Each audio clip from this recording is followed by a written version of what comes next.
ঢাকাতে পরিকল্পিত মবের সামনে মির্জা আব্বাস, ঢাকা মেডিকেলের সামনে তিনি অসহায়ভাবে দাঁড়িয়ে আছেন, তার গায়ে হাত তোলার মতো প্রস্তুতি চলছে।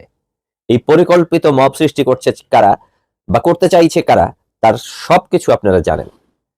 মির্জা আব্বাসকে আওয়ামী লীগ টার্গেট করতে প্রথমেই, এখন অন্য একটি পক্ষ মির্জা আব্বাসকে টার্গেট করছে।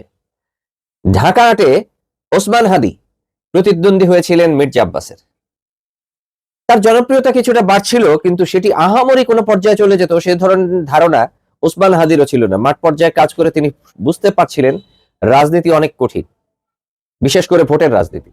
সেই জায়গায় ওসমান হাদির সাথে তার খুনি বা তাকে যে খুন করতে চায় সে ঘুরে বেড়াচ্ছিল। সেই হত্যাকারীকে ওসমান হাদি চিনলেন না, তার পার্টির কেউ চিনল না, তার পার্টির কেউ বুঝতে পারল না। বিষয়টি যথেষ্ট রহস্যের অবতারণা করে। এই রহস্য উন্মোচন করবে কারা?